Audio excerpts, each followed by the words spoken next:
Sarah stood at the kitchen sink, her hands immersed in soapy water, scrubbing dishes.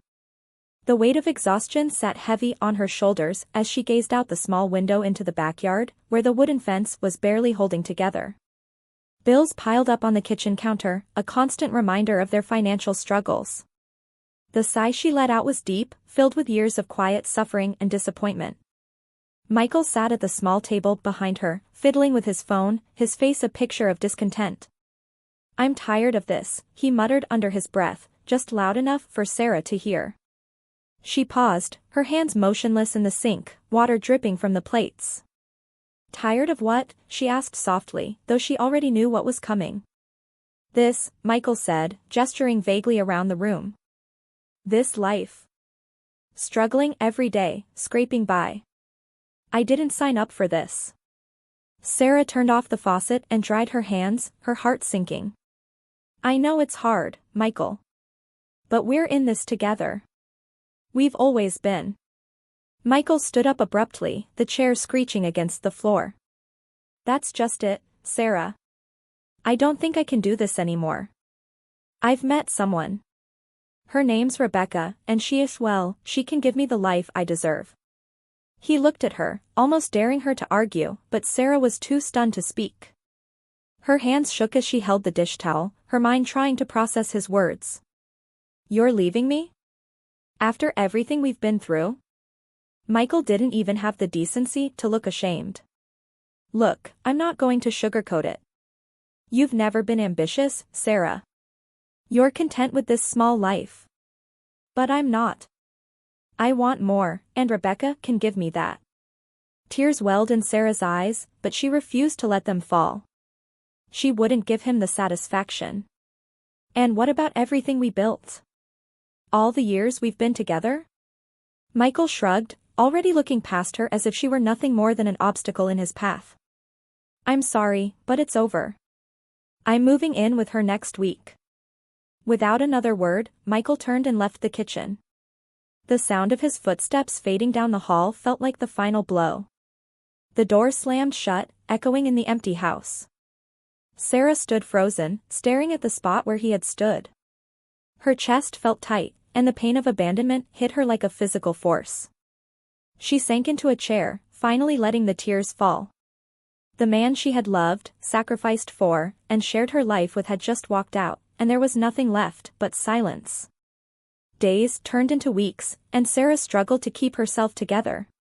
The bills didn't stop coming, and now, without Michael's income, things only got worse. Every time she passed someone in town, she could feel their pitying stares. The whispers were inevitable in a place this small. She worked odd jobs, cleaning houses and doing whatever she could to earn a little money. But it was never enough. Some nights, she skipped meals just to make sure the heat stayed on. Sarah refused to let anyone see how bad things really were, how much she was hurting, but in the quiet of her empty house, the reality was inescapable. Still, there was a small part of her that refused to give up. She remembered something an old friend had once told her: "You're stronger than you think, Sarah. You'll make it through this." The words echoed in her mind as she sat at her kitchen table one night, staring at the stack of bills she couldn't pay. Maybe her friend was right.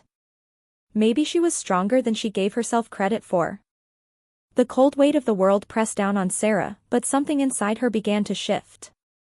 She wasn't going to let Michael's abandonment be the final chapter of her story. One morning, after a sleepless night, she found herself sitting in front of her sewing machine. It had been gathering dust in the corner of her living room, a relic of a hobby she used to enjoy. She wasn't even sure why she sat there, but her hands started moving on their own, threading the needle and selecting a piece of fabric from her collection. She didn't think, she just worked. The rhythm of the needle calmed her, and for the first time in weeks, she felt a sense of control. She wasn't sure what she was making, but it didn't matter. By the end of the day, she had created a beautiful, hand-sewn bag. It wasn't much, but it was hers. And for the first time in a long while, she felt a flicker of pride. The next day, she brought the bag to the local market on a whim. She wasn't expecting much, maybe a few curious glances. But to her surprise, a woman stopped by her stall, admiring the craftsmanship. Did you make this? The woman asked, her eyes wide with admiration. Sarah nodded, still unsure of herself. Yes, I did. The woman smiled. It's beautiful. I'll take it. Sarah blinked in surprise as the woman handed her cash, more than she expected. As the customer walked away with the bag in hand, Sarah stood there for a moment, processing what had just happened. She had sold something. Something she had made with her own hands. And it felt good, really good. That small success lit a spark in her. She started making more bags, putting all her energy into creating new designs, experimenting with fabrics, and crafting each piece with care. Soon, she wasn't just making bags, she was making scarves, clothing, and accessories. Each week, she returned to the market, and each week, she sold out. People began to talk about the quality of her work, how unique and beautiful her items were. As word spread, Sarah's confidence grew. She no longer felt like the abandoned wife everyone whispered about. She was building something of her own, something that made her proud. Her little business began to grow, slowly but surely. She saved every penny, reinvesting into better materials, expanding her offerings, and even hiring a part-time helper from the community. One afternoon, as she packed up her booth at the market, a woman approached her with a proposal. I own a boutique in the next town over, the woman explained. I've heard great things about your work, and I'd love to stock some of your pieces in my shop. Sarah could hardly believe it. She had gone from struggling to make ends meet to having a thriving business, and now, her products would be sold in a boutique. The opportunity felt surreal, but it was a testament to how far she had come. Over time, Sarah's success only grew. Her products became popular not just in the local markets but in shops throughout the region. She was able to buy a better house, pay off her debts, and finally live comfortably. She didn't need anyone's help, certainly not Michael's. But her success wasn't just about the money. It was about the sense of independence she had gained, the control over her own life that she had fought so hard to reclaim. She no longer felt like the broken woman Michael had left behind. She was strong, capable, and proud of what she had built. Sarah didn't stop there. With the money she earned, she started giving back to the community that had supported her. She set up a scholarship fund for girls in the town, helping them pursue education and dreams they never thought possible. She knew what it felt like to be overlooked, to be told you weren't good enough. And she was determined to change that for the next generation of women. The local papers ran stories about her success, and soon, she became a well-known figure in the town, admired for her hard work and her generosity. Sarah had come a long way from the days when she was barely scraping by. She had built something from nothing, and in doing so, she had built a life she could finally be proud of. But even with all her success, Sarah never forgot where she came from. She still remembered the pain of those first weeks after Michael left, the nights she spent wondering how she would survive.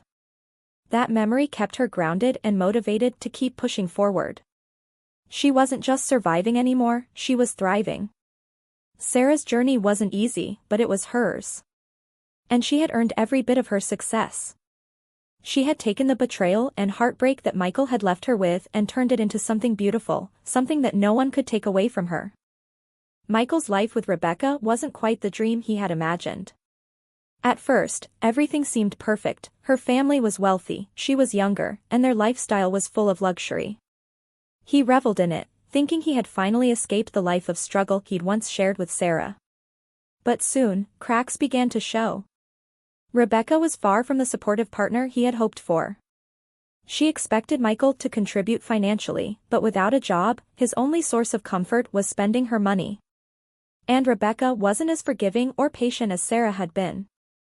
Her family's business, the one that had promised so much stability, started to falter. Michael watched in quiet panic as Rebecca's mood changed, her patience with him growing thinner with each passing day.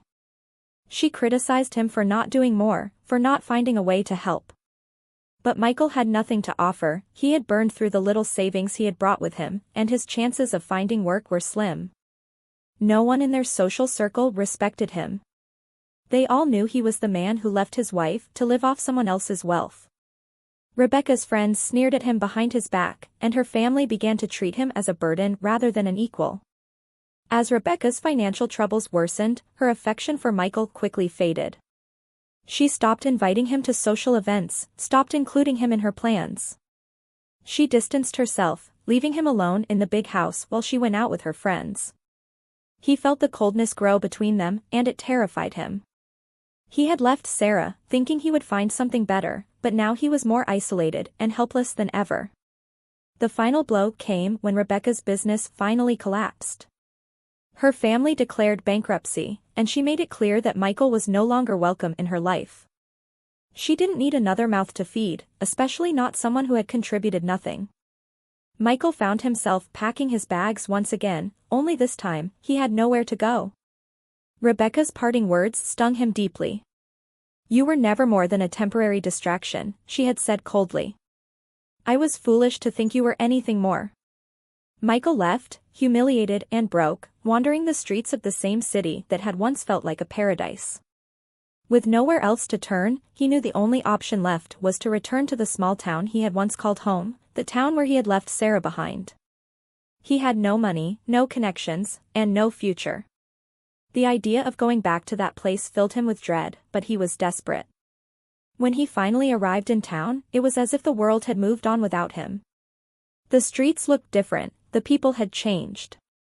It had been years since he left, and it was painfully clear that life had carried on. He heard whispers about Sarah, and to his shock, those whispers weren't about the poor, struggling woman he had left behind. Instead, they spoke of her success, how she had turned her life around, how she had built a thriving business and become one of the town's most respected figures. Michael couldn't believe it. Sarah, the woman he had abandoned because he thought she wasn't good enough, had made something of herself. And now, he was the one in ruins. He tried to push the bitter thoughts aside, convincing himself that he could fix things. He told himself that Sarah would forgive him if he apologized, that she would take him back now that she had wealth and stability. After all, they had shared so much history. Surely, she wouldn't turn her back on him in his time of need.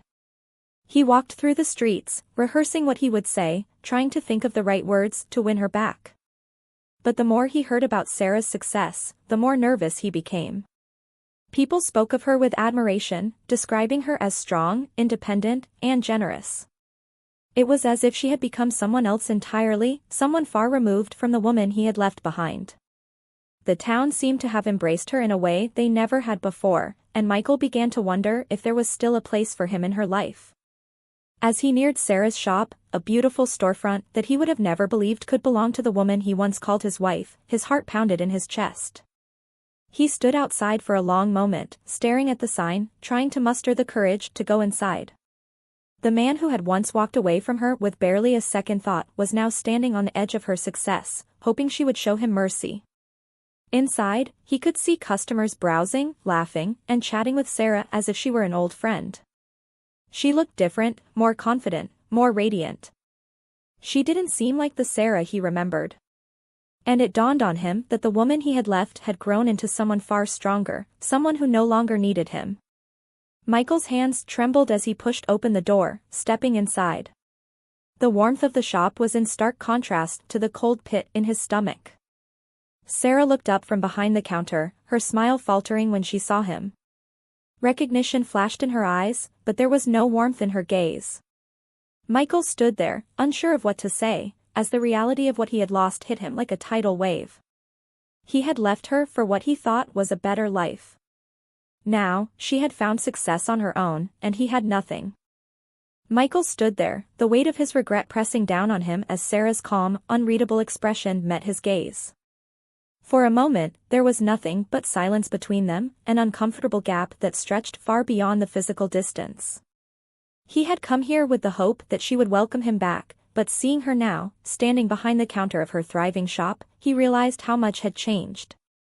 Still, he swallowed his pride and forced the words out. "Sarah. I'm sorry," he began, his voice shaky. "I made a terrible mistake. I was a fool to leave you.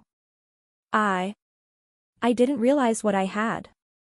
She didn't respond right away, simply watching him with a detached kind of interest, as if he were a stranger recounting a sad story rather than the man who had once shared her life. The silence was suffocating for Michael. He had rehearsed this moment, had pictured her looking at him with the same warmth she once had, but the reality was far colder. "I've lost everything, Sarah," he continued, desperation creeping into his voice. "Rebecca's gone, and I'm broke. I have nothing left. I know I don't deserve it, but maybe we could try again? We could start over. I see now how strong you are, how far you've come.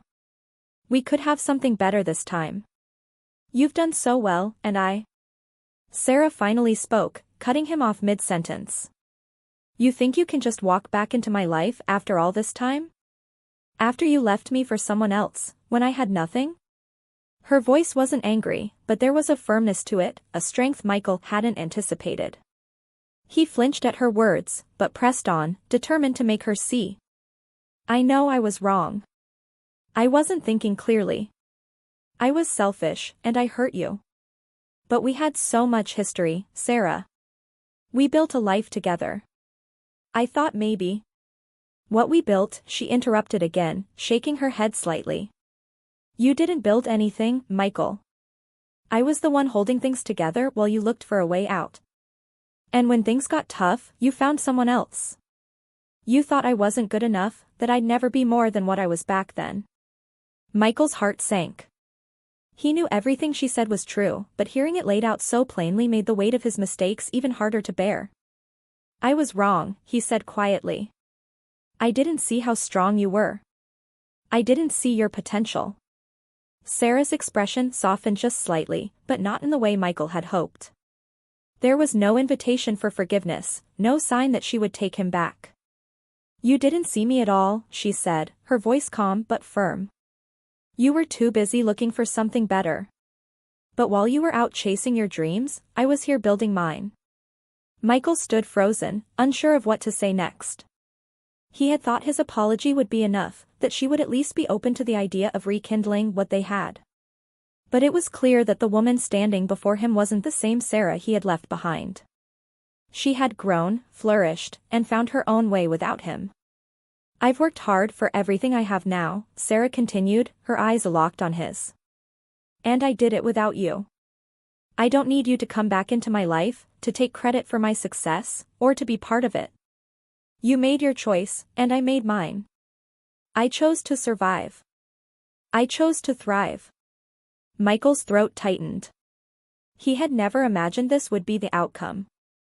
In his mind, Sarah had always been the woman who would forgive him, who would take him back no matter what. But now, he saw how foolish that belief had been. "I'm sorry, Sarah," he whispered, knowing that his words meant little now. "I know you are," she replied softly, but there was no warmth in her tone. "But it's not enough. You're not part of my life anymore, Michael. You made that decision when you left. I've moved on. I've built something that's mine, and I'm not going to let you take that from me." Her words were final, and Michael knew there was nothing more he could say. The hope he had clung to, the idea that he could somehow return to the life he had abandoned, was gone. He had lost her, not just as a wife, but as a person. The woman standing in front of him was no longer the same person he had left behind, and he was no longer part of her world. With a heavy heart, Michael nodded, accepting the truth. "I understand," he said quietly, the weight of his failure settling in. "Goodbye, Sarah." He turned and walked out of the shop, the door closing behind him with a soft click. As he stepped onto the street, he felt the full brunt of his loneliness. He had lost everything, and now, he realized that the one thing he had hoped to salvage, his relationship with Sarah, was beyond repair. Inside the shop, Sarah stood still for a moment, letting the reality of the encounter sink in. She hadn't needed closure from Michael, but now that it had come, she felt a strange sense of peace. She had survived the worst, built a life on her own terms, and no longer needed validation from anyone, least of all the man who had left her. She glanced around at her shop, at the products she had made with her own hands, and at the customers who had become part of her journey. She had created something beautiful out of the pain and abandonment she had once felt. And now, she was truly free. Sarah smiled to herself, knowing that her future was hers and hers alone. The past was behind her, and she had no intention of looking back.